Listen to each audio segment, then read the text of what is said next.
There is a town in Pennsylvania where the ground exhales smoke, where the earth underneath your feet stays warm, even in the dead of January, where cracks in the pavement glow a faint orange once night falls, and the air carries the sharp, mineral scent of something ancient feeding on itself from below. Something that should have been extinguished long ago, yet persists. Not because nobody made an effort, but because certain men with titles, offices, and access to documents that were never meant to see the light, decided that what smoldered beneath Centralia was worth more burning than dead. The official narrative says it began with a trash fire in May of 1962. A simple, careless mistake. Burning refuse in an old strip mine pit that happened to be positioned above one of the most extensive networks of underground anthracite coal seams in the eastern United States. The fire was lit, the garbage burned, and then, according to the official version, the fire was believed to be out. An accident. A misjudgment. One of those things that simply occurs. But if you speak to the people who actually called Centralia home, the ones who fled years before the government finally ordered them to leave, the ones whose children developed respiratory conditions that doctors couldn't explain, the ones whose homes fractured and settled while local officials issued statements insisting nothing was structurally wrong, you start to hear a different version. A story about a fire that may have been made possible by choices taken long before anyone struck a match. About a company that held detailed engineering reports on the underground geology beneath Centralia, reports identifying the dump site as a particular risk for fire transmission into the coal seam. Those reports were submitted to the state government more than a year before the fire began. About state officials who failed to respond, or were advised not to, during the years when intervention was still viable, and about a decision made somewhere, by someone, that a community of several thousand people living above a growing underground furnace was a problem that could be managed rather than solved. This is not a tale of ghosts or curses. There is nothing supernatural about what occurred in Centralia. That is precisely what makes it so deeply, persistently unsettling. Before we continue with the story of Centralia, Pennsylvania, if you have ever felt that the ground beneath you is less stable than you were told, if you have ever wondered what institutions will sacrifice to protect themselves when the truth starts burning its way to the surface, make sure you subscribe to Liturgy of Fear. Hit that notification bell so you never miss one of these deep dives into America's hidden histories. And tell us in the comments which state or city you're listening from tonight. We read every single one, because what happened in Centralia didn't start in 1962. It began nearly a century earlier, in the belly of the mountains, where men went underground and learned things about the earth that the earth preferred to keep to itself. To understand Centralia, you have to understand what anthracite coal meant to the people of central Pennsylvania in the latter half of the 19th century. It was not merely fuel. It was life itself, the very substance from which entire communities were built and sustained, the thing that justified the existence of dozens of small towns in the valleys and ridges of the Appalachian Mountains. Unlike the softer bituminous coal found elsewhere, anthracite burned hotter, cleaner, and longer. It was the coal that heated the brownstones of New York City and the townhouses of Philadelphia. It was the coal that powered the factories of the Gilded Age, enabling the particular form of industrial capitalism that reshaped the United States in the decades after the Civil War. And the men who held the rights to extract it from the earth became, during those years, extraordinarily powerful. The region that would become Columbia County sat atop one of the most extraordinary geological formations in North America. a massive deposit of anthracite running in thick, interconnected veins through the ridges and hollows of the central Appalachians. Those veins had been worked for generations. Small, independent mining operations had opened shafts and dug tunnels throughout the area. During the first half of the 19th century, pulling coal by hand and mule, leaving behind a labyrinthine network of tunnels and chambers that was never comprehensively mapped. When the large coal companies arrived in the post-Civil War period and began systematic industrial extraction, they inherited not only the coal, but also that underground architecture. All its passages and chambers and intersections, its flooded sections and its gassed sections, its sealed entries and its rotted timber supports.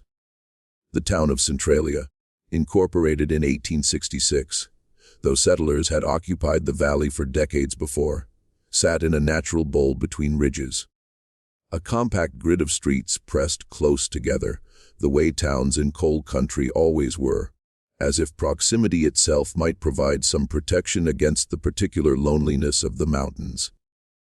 By the 1870s, the Philadelphia and Reading Coal and Iron Company had already begun systematic operations in the area, and the network of tunnels that honeycombed the ground beneath Centralia's streets was growing more extensive every year. The miners who worked those tunnels knew them the way they knew the floors of their own homes. Which passages connected to which? Where the ceilings were low, where the air went bad in wet weather, which shafts had been abandoned and sealed with nothing more than a few timbers and a rough fill of ash and dirt. The men who worked those mines were largely immigrants: Welsh, Irish, Lithuanian, Polish, Slovak, Italian. They had come to the Pennsylvania coal regions because the companies had recruited them, sending agents to ports of entry with promises of steady wages and company housing. And they had stayed because the coal had swallowed their fathers and their brothers and their neighbors. And because the coal region was all they knew. They built churches in Centralia. Half a dozen denominations crowded into a town that at its peak held around 2,000 souls. They built a school, a post office, a movie theater, taverns, a lunch counter, a hardware store. They built, in other words, a real community. A place with its own texture and its own memory, on ground that was never entirely theirs. A miner named Joseph Kudlak, who worked the Locust Run shaft beginning in 1898 until a roof collapse took 2 of his fingers in 1911, kept a journal that was eventually preserved by his granddaughter and donated to a small historical archive in Bloomsburg.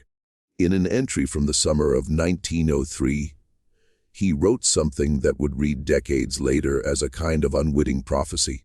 The foreman tells us again today to leave the number 7 corridor sealed and to ask no questions about it. He says the gas in there is bad, but I have been at the entrance to that tunnel, and there is no bad air that I can detect. There is only old coal and empty dark, and the sense that whatever is wrong in that place, the company already knows what it is and does not intend to share the knowledge. What Kudlak had sensed, but lacked the technical vocabulary to fully articulate, was that the geological map of Centralia's underground was more complex and more dangerous than the company had ever disclosed to the miners or the community above them.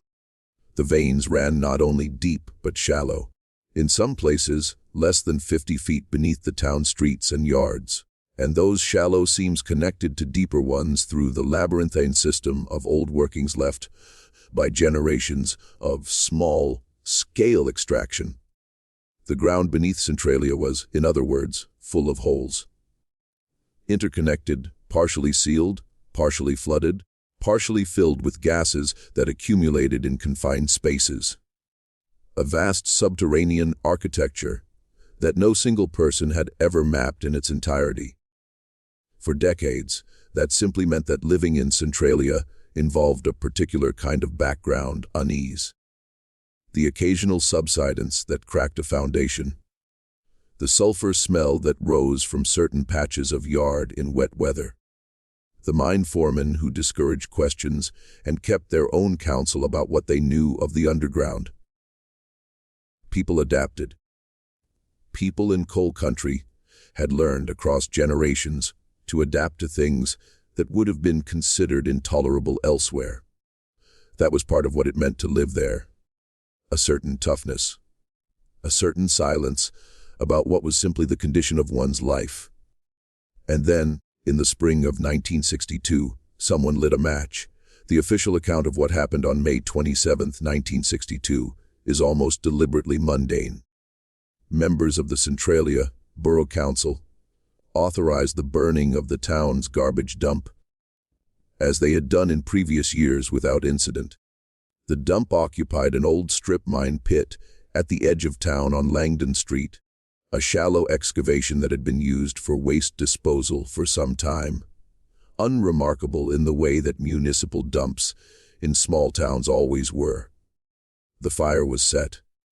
The garbage burned. By all outward appearances, the fire was extinguished after the burning was complete. The council members went home. The borough of Centralia proceeded with its ordinary business. Over the following days, workers noticed that sections of the dump were still smoldering. They applied water. They covered smoldering areas with soil. They returned the next day, and the smoldering continued. This was not at first treated as an unusual situation. Dump fires sometimes lingered, and the standard remedies usually worked within a few days. What no one on the borough council knew, and what the state agency responsible for mine safety almost certainly did know, was that the Langdon Street dump had been constructed in a location that posed a specific and documented risk. An engineering assessment commissioned in April of 1961, more than a year before the fire, by the corporate entity holding mineral rights to the coal seams beneath Centralia, had identified the dump site as adjacent to, and in some sections directly above, an unmapped series of old workings that connected to the main seam network. The assessment noted, in careful technical language, that burning operations at the dump site should be conducted under supervision, given the risk of fire transmission to the underlying coal seams. That assessment had been submitted to the state government. It was in a filing cabinet somewhere in Harrisburg, while the borough council voted to burn the dump in May of 1962. Nobody told the borough council. Nobody sent a memo, or made a telephone call, or posted a notice. Nobody pulled the engineering file and said, "Wait, this location has been identified as a risk." And so the fire found the coal, not dramatically, not with an explosion or a visible catastrophe that would have required immediate response, but slowly, invisibly, in the way that underground fires always begin. A thin, unmapped seam along the edge of the pit. The fire followed the seam connected to others. The network of old workings provided passage. The fire moved. Coal seam fires are not like surface fires. They don't roar. They don't produce the visible drama that prompts immediate response. They smolder at temperatures that can exceed 1,000 degrees Fahrenheit, while leaving the surface above them looking, to the casual observer, more or less normal. They follow seams wherever the seams lead. Through the dark, through old tunnels, through the complex underground geography that no surface map fully captures, and they are extraordinarily difficult to extinguish once they have established themselves in a seam system, particularly when that system is as extensive and as poorly mapped as the one beneath Centralia. In the weeks and months following the May fire, the State Department of Mines and Mineral Industries received reports from inspectors who had visited the dump site. The reports noted ongoing subsurface combustion. They noted that standard suppression methods were not producing the expected results. They noted that the fire appeared to be spreading beyond the boundaries of the dump pit. And then, for a period that would later become the subject of considerable scrutiny, the decisive action that those reports called for simply did not materialize. The reasons for that inaction bring us to the part of the Centralia story that the official histories tend to narrate as bureaucratic inefficiency, interagency coordination failures, budget constraints, the challenges of responding to an unprecedented situation. Those explanations are not entirely wrong. They are simply incomplete. In 1962, the coal industry in Pennsylvania was in a state of managed decline. The great anthracite companies that had dominated the region for decades had largely completed the extraction of the most accessible seams and had pivoted to protecting and monetizing what remained of their underground assets. For the mineral rights beneath Centralia, the legal ownership of the coal still in the ground, were held by a corporate entity that was itself a successor to one of the original mining companies, now part of a larger energy conglomerate based in Philadelphia. Those rights had value even for coal that was currently inaccessible. In an era of energy uncertainty, the prospect of future extraction from those seams was worth something to the men who held the rights, and the value of those rights was directly affected by what happened on the surface above them. Several of the men in positions most relevant to a rapid response to the Centralia fire had professional histories, and in some cases professional relationships that connect them to the coal industry they were nominally regulating. And this was not unusual in Pennsylvania at the time. The revolving door between industry and the agencies overseeing it was not secret. It was simply the established order. The way things had worked for decades in a state where coal was king, and the people who ran coal were woven through the fabric of government and civic life at every level. Extinguishing the fire in its early stages would have required excavating the affected area of the dump, removing the burning material, and isolating the seam entry points to prevent reignition.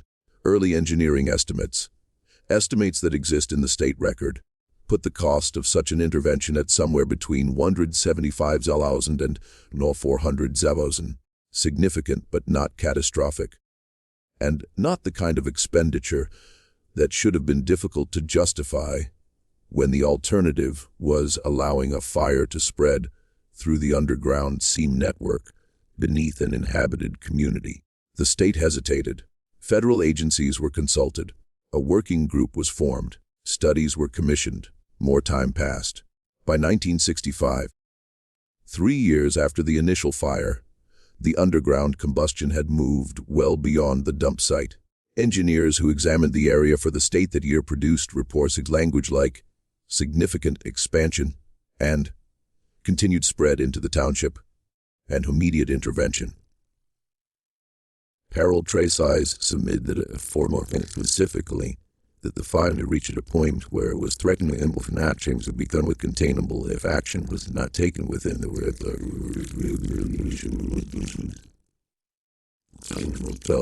immediate future. That report sat in a filing cabinet in Harrisburg for the better part of a year. By the time money was actually allocated for a serious suppression attempt, a trenching operation designed to cut off the fire's path, the fire had already moved around and beyond the trench before the work was completed. The first major federal intervention came in 1969. By then, the fire had been burning for 7 years, had spread through multiple seams, and had placed itself in a position where extinguishing it would have required an effort of a scale and cost that neither the state nor the federal government was prepared to commit. What had been a containable local problem in 1962 was, by 1969, a catastrophe in slow motion. The surface of Centralia was still intact. The houses were still standing. The school was still open. Children still walked to church on Sunday mornings along streets that, from above, looked more or less as they had always looked. But below the surface, in the dark, the fire was moving through the seams with the patience of something that had no need to hurry. The people of Centralia did not know the full extent of what was moving beneath them. They would spend the next decade and a half finding out, one frightening discovery at a time. There is a tendency in the retrospective telling of the Centralia story to focus on the institutional failures. The documents filed and ignored, the reports produced and shelved, the agencies that studied while the fire spread. That focus is warranted, but focusing on it exclusively risks losing something equally important: the texture of what it was actually like to live in Centralia during the years between the fire's beginning and the evacuation's end. The answer, in ways that are simultaneously mundane and heartbreaking, is that life in Centralia during those years was recognizable. People went to work, children went to school, the churches held their services and their suppers and their annual fairs. The remaining storefronts stayed open as long as they could. Neighbors visited neighbors.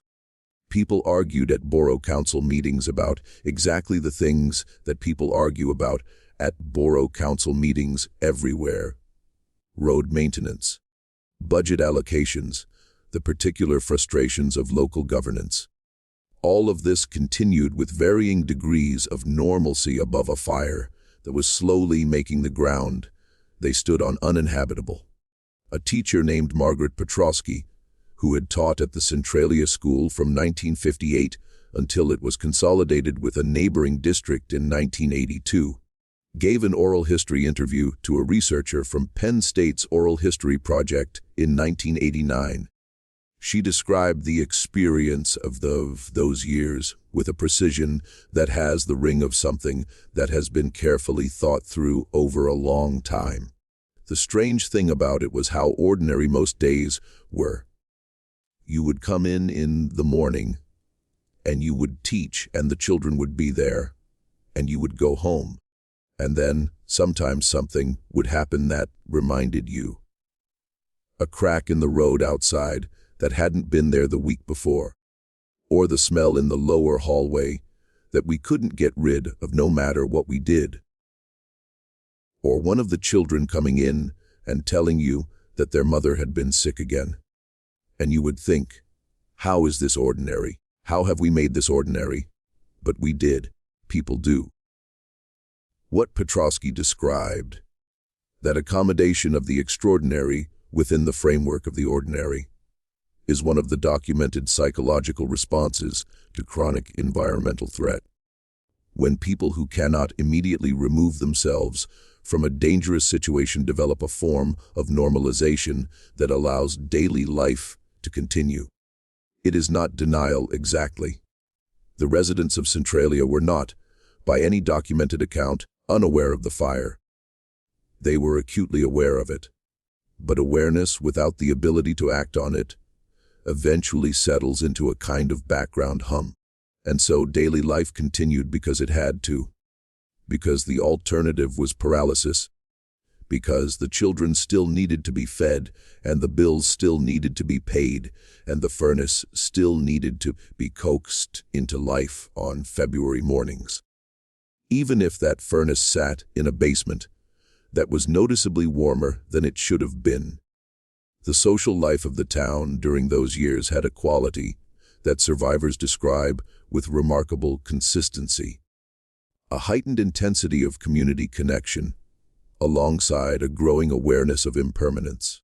People came together in the churches and the remaining taverns and each other's kitchens with an awareness, often unspoken, that what they were maintaining together was fragile, in ways that communities built on solid ground did not have to confront in the same way. Birthday parties and baptisms and Sunday dinners took on an additional weight. Arguments about small things, the kind of arguments that fill any community's life, the minor irritations and disagreements that normally resolve and are forgotten, had a different quality in Centralia during those years. because everyone involved understood at some level that the community they were arguing within might not be there, in the same form, much longer. Father Bernard Czerny, who served as pastor of one of Centralia's Catholic parishes from 1971 through the final years of the evacuation, described his experience of those years in a memoir published privately and available in the Bloomsburg Historical Collection. He wrote, "I have been present at a great many deathbeds in my ministry, and I recognize now that what I was witnessing in Centralia during those years was something structurally similar. The particular quality of time that belongs to a life that knows it is ending, where each ordinary moment carries a weight it wouldn't have in circumstances of apparent permanence. People in Centralia, during those years, loved their community with an unusual fierceness, and they fought for it with an unusual tenacity. And when they finally had to leave, the grief was of a kind I had not encountered before. Not the grief of bereavement, but the grief of a community that had been deprived of the future it should have had." By the mid-1970s, Centralia had already begun to change in ways that were difficult to quantify, but impossible to miss for anyone who had known the town before.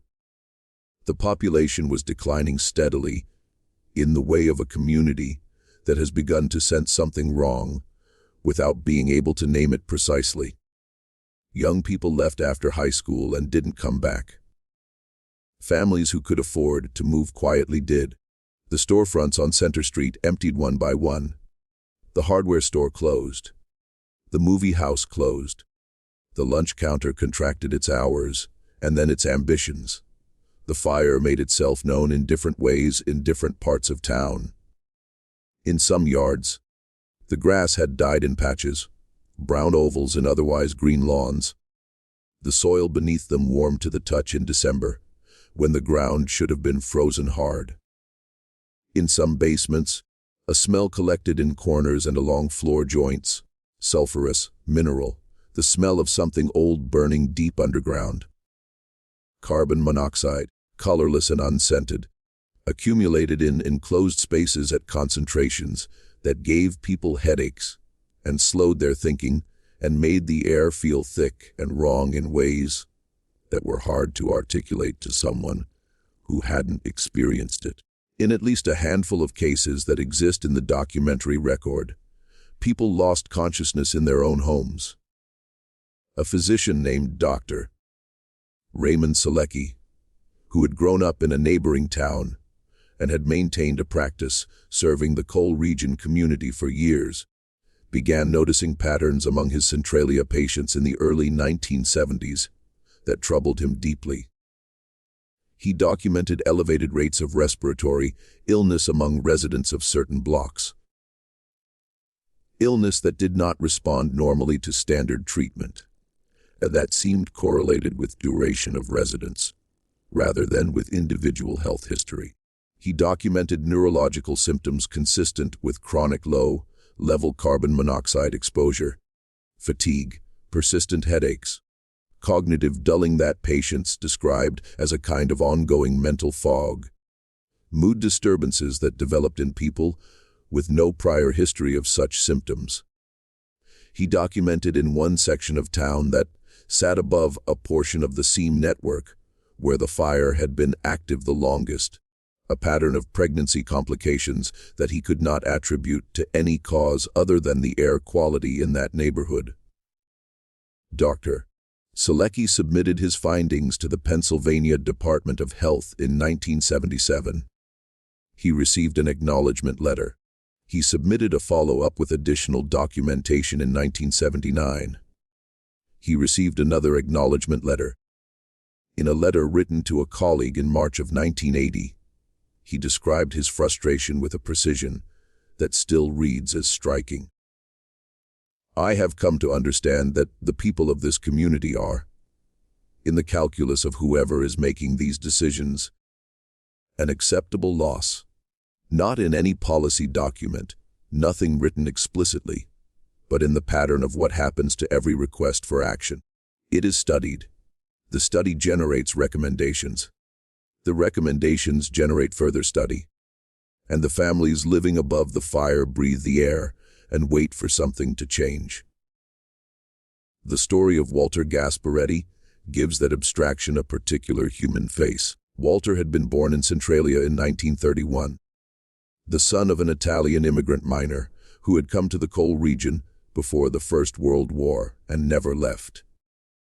Walter had grown up in the town, had married a woman named Rose Brennan, whose people had been in the valley since the 1880s, and had spent his working life as a plumber serving the local community. He knew the town the way you can only know a place you have inhabited across a lifetime. Every house, every basement, every furnace that needed coaxing in February. He was, by any measure, a man who understood his environment.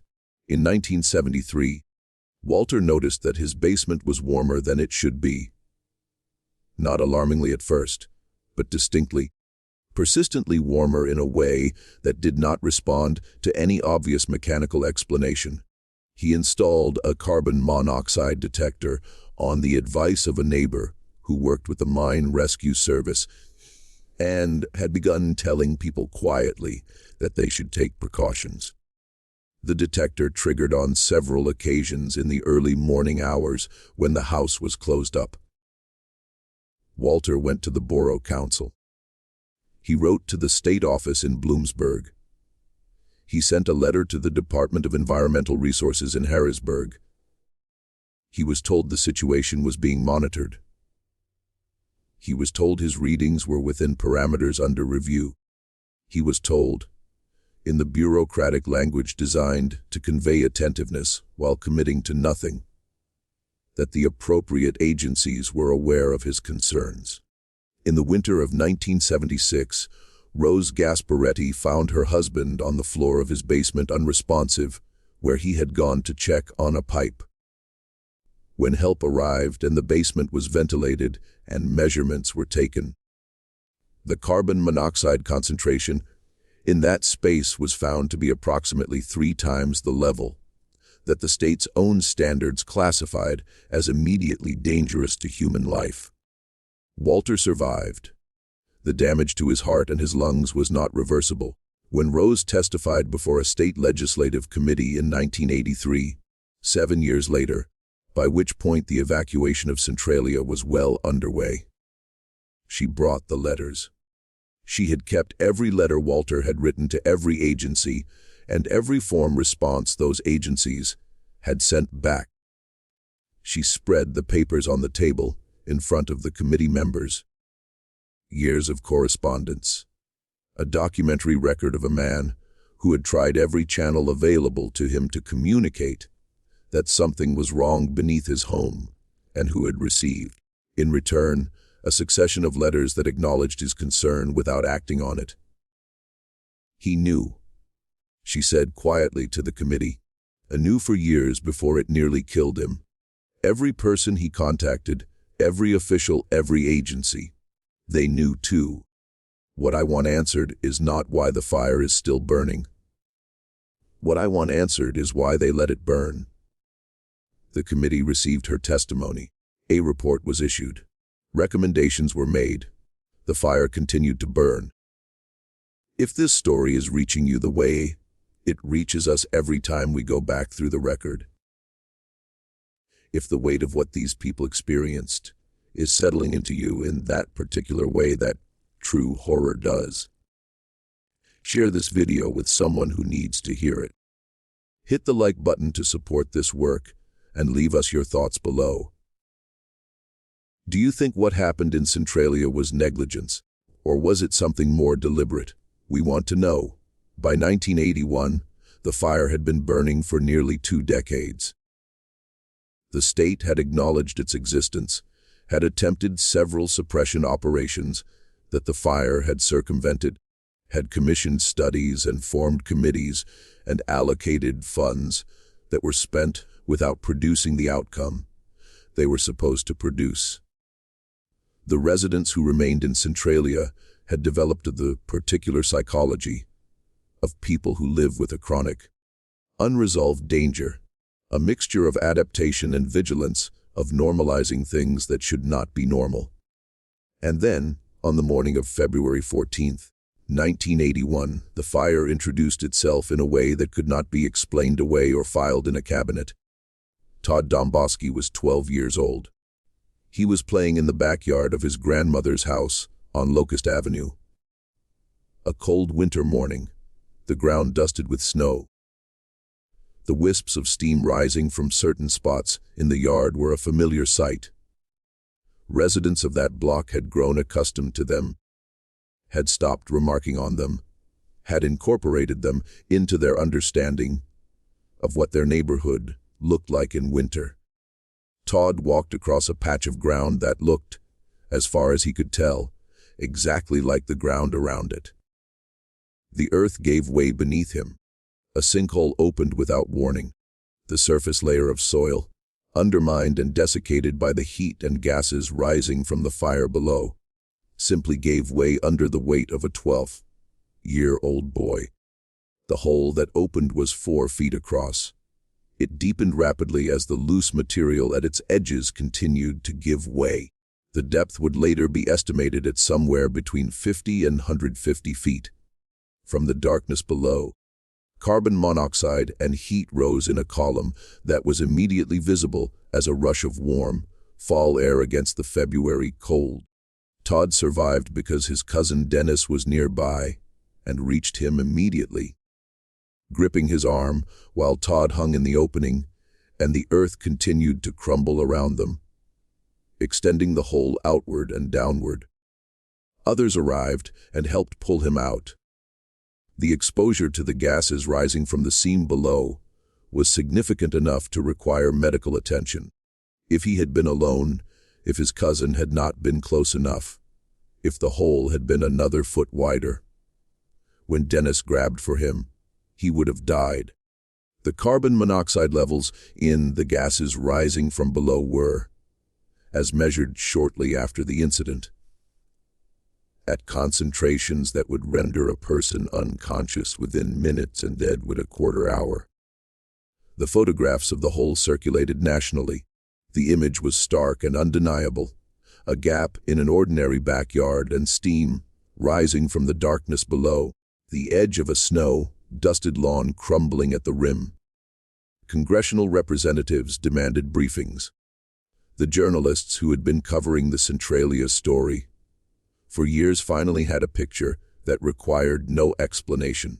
A 12-year-old boy had nearly disappeared into the burning ground on Valentine's Day, and this particular photograph was one that institutions could not produce a study group to manage.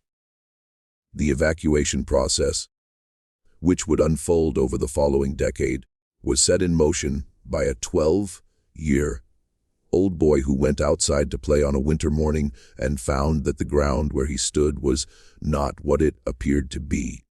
This is one of the precise, specific ironies of the Centralia story, that the moment of maximum visibility was also the most personal, the most human, the hardest to abstract. Not a graph of underground temperatures, not an engineering assessment. A child, a hole, a cousin close enough to grab his arm. In the spring of 1997, a doctoral candidate at Penn State, working on a dissertation about mid-century coal industry regulation, made a discovery in the state archives in Harrisburg that stopped him cold. His name was Michael Fury. He was researching the regulatory framework governing strip mining in the post-war period and had been working through a large, imperfectly organized collection of files from the Department of Mines and Mineral Industries, the predecessor agency to the Department of Environmental Resources. The collection covered decades of regulatory activity and had not been systematically reviewed since its original deposit in the archive.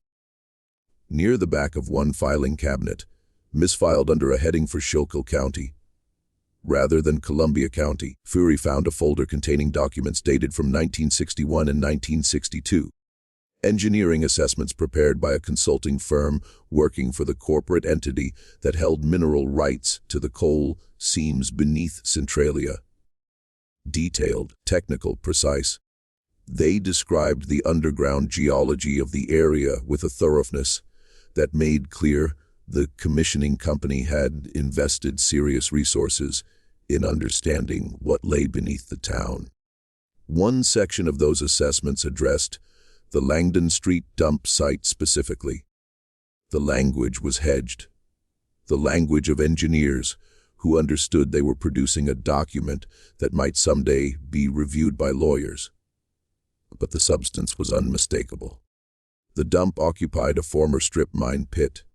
That pit was adjacent to, and in several places directly above, a series of old workings that connected to the main seam network beneath the township. Any burning operations at this site should be conducted with specific precautions and under qualified supervision, given the risk of fire transmission to the underlying coal formations. The assessment was dated April 1961, more than a year before the fire. Fury sat in the archive reading room for a long time after he understood what he was looking at. He read through the documents again. He identified the state agency filing code on the folder, which indicated it had been received and logged by the Department of Mines and Mineral Industries. Received, logged, filed. And then, apparently, never acted upon in any way that prevented the Borough Council from authorizing the burning of that same dump site 14 months later. The Borough Council had no access to the mineral rights assessments submitted to the state agency. They were a local governing body making a routine municipal decision. They did not know that an engineering firm had told the state government more than a year before that burning at Langdon Street posed a specific and identifiable risk. They could not have known. That information was in the wrong room, in the wrong cabinet, in the wrong folder, in an archive in a city 60 miles away. Fury contacted the State Archives Administration. He contacted a historian at Bloomsburg University who had written about Centralia. He contacted a journalist at the Philadelphia Inquirer who had covered the Centralia story extensively in the 1980s. The journalist made inquiries. She contacted the Department of Environmental Resources, the State Attorney General's office, and the corporate successor to the entity that had commissioned the 1961 assessments. The response from the state was that the documents were historical materials outside any applicable statute of limitations. The response from the corporate successor was that its legal team had reviewed the matter and had no comment on historical documents. The response from the Attorney General's office was that no investigation was warranted based on the information provided. The documents were described in a sidebar article in the Inquirer in 1998. It ran on page B7. There was no follow-up investigation. There was no legislative hearing. There was no formal inquiry into how an engineering assessment identifying a specific fire risk at a specific location had been received by the state and then filed without any action to prevent the risk it described. The fire beneath Centralia was still burning when the article ran. It is still burning now. The emptying of Centralia did not happen in the swift, decisive way of emergency evacuations. It happened the way that slow catastrophes always resolve, unevenly, incompletely, with the people most affected carrying the weight of decisions that were made at a distance by institutions that would not be living with the consequences. Federal relocation funds began arriving in 1984 following years of congressional attention and the sustained advocacy of a small group of residents who had, by that point, become practiced navigators of the machinery of government response. Families began accepting buyout offers. Some left with relief, grateful for any resolution to a situation that had been unresolved for more than 2 decades.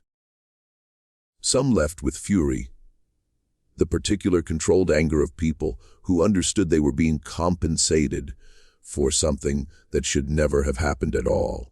Some held out for better terms, arguing with federal agents over property valuations in kitchens where the carbon monoxide detectors had been sounding for years. And a few simply refused. Refused on principle or from necessity, or from the profound human unwillingness to accept that the life you have built and the place where you have buried your dead is simply under you, purchased out by the people, purchased out from under you at a price set by the people responsible for the situation in the first place. A woman named Eleanor Witoshek, whose family had been in Centralia for 3 generations, refused the first 2 buyout offers and stayed on Locust Avenue until 1992. She had raised her children in that house. She had buried her husband from the church 2 blocks away. She had worked for decades at the lunch counter that had closed when the grocery store closed, when the hardware store closed. She knew the town in the intimate, accumulated way that only long habitation makes possible. In an interview given to a Bloomsburg newspaper, shortly before she finally accepted relocation, she said, "They keep telling us the town is finished. But who decided that? Who decided when we were done? It wasn't us.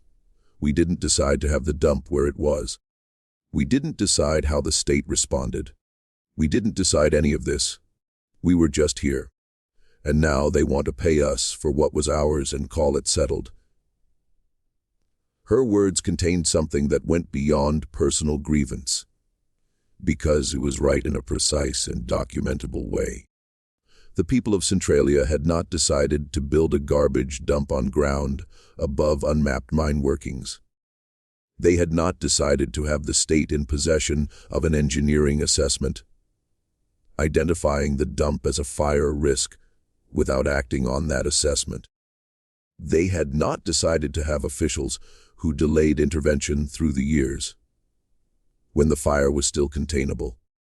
These decisions had been made for them by systems and institutions operating with interests and information that the residents of Centralia did not share and were not told about. By 1992, the population of the town had fallen below 100. By 2000, it was fewer than 20. The zip code 77927 was discontinued by the United States Postal Service in 2002, a bureaucratic confirmation that the town, for official purposes, no longer existed. The street signs were removed. The roads that had served the departed neighborhoods were torn up. The property acquired through eminent domain was left to whatever process of slow reclamation the vegetation and the elements and the heat rising from below would perform upon it. The church where Father Cherney had ministered through the years of crisis, St. Ignatius on Wood Street, was one of the last structures to be demolished. The former congregation, scattered across multiple communities in the region, had maintained a connection to the building long after most of its members had left Centralia. When demolition finally came, there were people who drove hours to be present, to stand on the sidewalk outside the building, where they had been baptized and confirmed and married, and where they had buried their dead, and watch it come down. The ground beneath them, even then, was warm. Just when we thought we understood the full picture of what happened in Centralia, just when the scale of the loss seemed to have been fully established, new questions began to surface about what the fire was still doing and what some people may have always wanted it to do. There is a question that runs beneath every account of Centralia, beneath the official histories and the journalistic investigations and the academic analyses, beneath all the documents that have been reviewed and all the testimonies that have been recorded. It is a question that none of the official investigations has ever fully answered. A question that the people who lived in Centralia asked themselves and asked the men in offices and agencies who came to meet with them and take notes and produce reports, and never received a satisfying response to. The question is this: who benefited from the fire continuing to burn? To answer it, You have to think about the underground in a different way than the official story encourages. The coal seams beneath Centralia still contained substantial deposits of anthracite at the time the fire started in 1962. The most accessible seams had been worked, but there were deeper and more extensive deposits that the technology and economics of mid-century extraction had left in place. Those deposits, the mineral rights to that coal, were held by corporate entities that were, by the early 1960s, subsidiaries of larger energy conglomerates. The value of those rights was real, even for coal that was currently inaccessible. In an era when energy economics were volatile and the future of coal was uncertain, but not foreclosed, the holders of mineral rights beneath an inhabited community sat on an asset whose development was complicated by the presence of the people living above it. You cannot strip mine beneath a community. You cannot excavate the shallow seams beneath a residential neighborhood without relocating the residents above them. The legal and political obstacles to large-scale surface disruption of an inhabited area are enormous. Eminent domain proceedings, community opposition, media attention, the full weight of a community's claim to the ground it has occupied for generations. These obstacles are not insurmountable, but they are costly. They take time. They generate scrutiny. They produce the kind of public conflict that companies and the officials connected to them prefer to avoid. But a fire changes the calculus. A fire that makes the surface uninhabitable. That causes the government to declare the ground above the coal too dangerous for human presence, to buy out the residents, to demolish the structures, and to retire the zip code. A fire that does all of that removes the obstacles. It clears the surface. It empties the land of the legal and moral complexity that inhabited land carries. It transforms a town into a depopulated zone, where the only remaining question is the industrial one. No document has ever surfaced explicitly stating that the fire was permitted or encouraged to spread as a strategy for clearing the surface above a coal deposit. The historical record does not support a claim of deliberate arson or conscious conspiracy to this specific effect. What the historical record does support, with considerable documentation, is a pattern of decisions, each individually explicable by its own institutional logic, that had the cumulative effect of allowing the fire to grow from a containable local problem into a catastrophe that ultimately emptied an entire community. The 1961 engineering assessment filed and ignored the years of delayed intervention, during which the fire moved from the dump site into the seam network. The suppression operations that were underfunded and ultimately ineffective. The decade and a half during which families lived above the expanding fire, while agencies studied and committees met, and reports were issued and filed. The documents that sat in the wrong cabinet in the Harrisburg archive for 36 years. Each of these things, taken alone, can be attributed to ordinary institutional failure, bureaucratic inertia, budget constraints, the normal friction of government response to an unprecedented situation. But the pattern of them, the particular way in which failure accumulated at every stage where success was still possible, and then the particular way in which the aftermath of that failure served certain interests very well. That pattern is harder to attribute entirely to simple incompetence. The people who built Centralia and worked the mines and raised their children above the seams did not have the power to shape that pattern. They had the power to write letters and attend hearings and testify before committees and bring their correspondence and spread it on tables in front of the men who had failed them and ask very quietly and very specifically, "Why did you let it burn?" None of those men ever gave a satisfying answer. Geologists who have modeled the Centralia fire estimate that, based on the volume of coal remaining in the affected seams and the rate of historical consumption. The fire could burn for another 100 to 250 years from today. There are children alive right now who will not live to see the Centralia fire go out. They will grow up, grow old, build lives, and the fire will still be there when they are gone. Burning in the dark beneath the hills of Columbia County, patient in the way that geological processes are patient, indifferent to everything that has happened on the surface above it.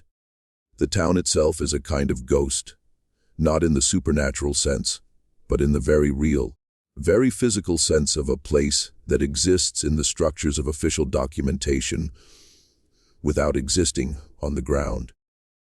The street grid is still visible from the air. The intersections, the block patterns, the lots where houses stood before the demolition crews came. The vegetation has worked its way through the old foundations. The cemetery is still there, its stones still standing above ground that is warm to the touch, where steam rises on cold mornings through the grass between the grave markers. A small number of people, fewer than 10 by the most recent available counts, remain. They live under an agreement with the state. They may stay in their homes for the duration of their lives, after which the properties revert to Commonwealth ownership. It is, depending on your perspective, either a recognition of something that could not be taken from them or the final act in a very long process of managed erasure. The last people standing on ground the state has already declared does not exist as a community. If you walk through what remains of Centralia on a cold morning, and people do walk there, drawn by the strangeness of it, by the steam rising from earth that should be frozen, by the snow-free patches on the hillsides where the heat below keeps the ground clear. You can feel the warmth through the soles of your boots. You can smell it. That mineral, ancient smell of coal burning deep and slow. The earth beneath you is alive in a way that has nothing human about it. And yet, it is entirely the product of human decisions. Every degree of warmth in that ground, every wisp of steam, every crack in what used to be a road. The result of choices made by specific people in specific offices for reasons that were never fully disclosed to the people who lived above. Eleanor Wojtaszek is gone. Walter Gasparetti is gone. Dr. Raymond Selecki is gone. Harold Tresize, who filed the 1965 report that sat in a cabinet for a year, is almost certainly gone. The men who received the 1961 engineering assessment and did nothing with it are gone. The lawyers who reviewed the liability exposure and advised their clients accordingly are gone. The fire remains. And somewhere in the archives of the Commonwealth, in the collections that no dissertation student has yet happened to look through, in the files that were correctly filed and have therefore attracted no special attention, and in the boxes that were sealed when certain departments were reorganized and haven't been opened since. There may be documents that would tell us more precisely what was known and when and what was decided. Documents that would put names and dates and institutional affiliations to the pattern of decisions that turned a garbage fire into a 60-year catastrophe. We don't have those documents. We have what the record has given us: the 1961 assessment, the delayed suppression attempts, the letters that Walter Gasparetti sent, and the form responses he received. Rose Gasparetti's testimony and the pile of correspondence she laid on the table before the Legislative Committee. The sidebar on page B7 of the Philadelphia Inquirer. The children who grew up breathing the air of a town that was burning from below, whose health history was documented by a physician who could not get the state to investigate his findings. We have the ground itself, warm in January, steaming in winter cold, cracked in ways that tell the story of what burns below, indifferent to every administrative decision made above it. This is what Centralia shows us. that the most consequential disasters are rarely simple. They are the product of accumulated decisions, made by systems that rarely face consequences for their choices, affecting communities that had no say in the decisions that shaped their fate. The fire in Centralia is geological now, beyond human intervention at any reasonable scale. But the fire's history is human, thoroughly and specifically human, and the record of it has never been fully reckoned with. What do you think? Do you believe the full truth of what happened in Centralia has ever been told? Do you think the people who made those decisions, the ones who received that assessment in 1961 and filed it, the ones who read Tresize's 1965 report and sat on it for a year, the ones who received Walter Gasparetti's letters and sent form responses, do you think any of them understood, in those moments, what they were setting in motion? Leave your comment below. We read everyone, and your thoughts genuinely shape where we take these stories next. If this kind of deep historical investigation is what you came to this channel for, the stories that institutions prefer to leave buried, subscribe to Liturgy of Fear. Hit the notification bell and share this video with someone who needs to hear it. The next story is already waiting, and the ground beneath it, as always, is warmer than it should be.